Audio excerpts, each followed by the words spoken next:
네, 지금 여러분 노영의 뉴스 인사이다 함께하고 계십니다.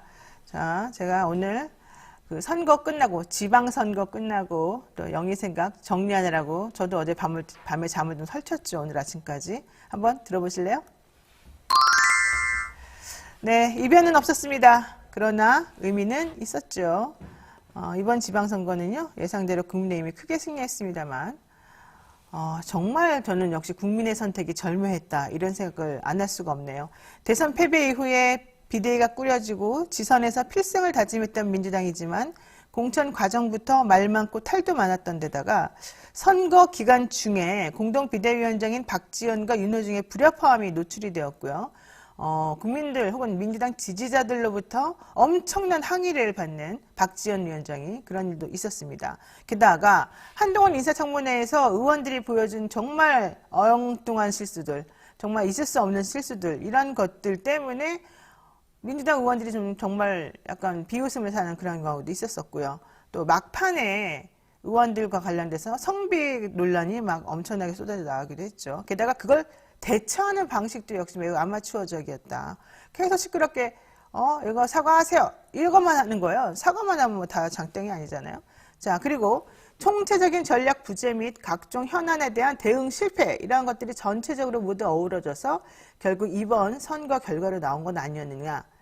뭐 이러니까 할 말이 없겠습니다만 참 생각하면 할수록 우리 국민들이 대단하다는 걸 다시 한번 느낍니다. 왜냐하면 이번 지선의 투표율이 매우 낮았던 거 뭐 다 알고 있습니다만 이게 왜 그러냐면 대선 때 너무 지쳤고 또 그런데 결과가 이제 이거는 민주당 지지자들에게 특히 말하는 거죠. 무력감에 빠지게 만들었는데 지도부들은 지지자를 결집시키기는커녕 오히려 더욱 힘 빠지게 만들었기 때문이란 말이죠.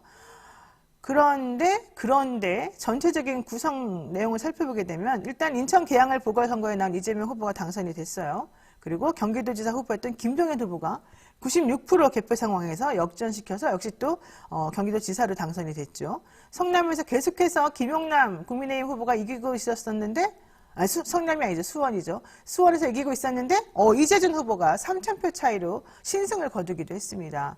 이런 것들을 보게 되면 정말 한 표 한 표가 얼마나 중요했는지를 우리가 다시 한번 느낄 수 있는데 그 이외에 기초자치단체장들의 구성을 살펴보게 되면 25곳 중에서 17곳 정도는 국민의힘이 또 한 8곳 정도는 지금 민주당이 차지한 걸로 나와 있어서 해볼만 하다.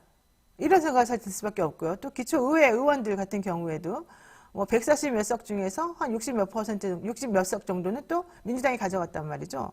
이런 여러 가지 것들을 보게 되면 일방적으로 누구에게만 몰아주진 않는다. 다만 경향성을 보여준다. 우리가 이제 이런 것들을 알 수 있습니다.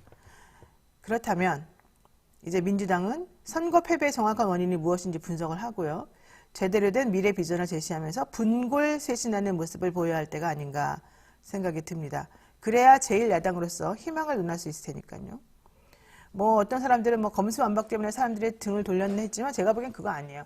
검수완박 내지는 뭐 검찰청법 개정안 이런 걸 추진하면서 뭐 국민들이 부여해준 국회의원으로서의 권리를 너무 남용한 거 아니냐. 이거 저는 절대 아니라고 보고요. 오히려 그 전에 그렇게 하지 못했던 것에 대해서 나무라는 그런 측면이 더 많았던 것 같고 중요한 건 원인 분석을 제대로 하라는 거죠. 그래서 아까 제가 한동희 기자하고 뉴스픽 하면서 이원욱 위원장이 트위터로 뭐 선거 패배에 대해 책임을 져라라고 하는 이재명 후보에 대한 그런 말은 좀 적절하지 않다고 제가 그냥 개인적인 의견을 말씀드렸던 겁니다. 자, 어쨌든요. 이번 대선과 지선에서 승리한 국민의힘이긴 하지만 이거는 사실 몇 년 전에 민주당의 모습하고 똑같지 않습니까? 그렇다면 국민의힘도 마냥 기뻐만 할 수는 없을 겁니다. 국민들이 왜 국민의힘에게 표를 주었는지 민주당이 왜 5년 만에 정권을 내주고 지선에서 이렇게 또 안 좋은 성적을 거두게 됐는지 여러 가지로 분석해보면 답이 나올 테니까요. 모쪼록 정치인들은 국민 무서운 줄 알고 겸손한 자세로 그리고 국익과 공익을 우선해 주기를 바라겠습니다. 우리 국민들은 언제나 견제와 균형을 잊지 않고 투표를 해왔기 때문이죠. 선거는 끝났습니다. 이제는 국민 앞에 겸손하게 서로 돕고 소통해야 될 때이고요. 더 이상의 분열과 혼란이 생기지 않도록 노력해야 될 때가 아닌가 생각이 듭니다. 이상 영희 생각이었습니다.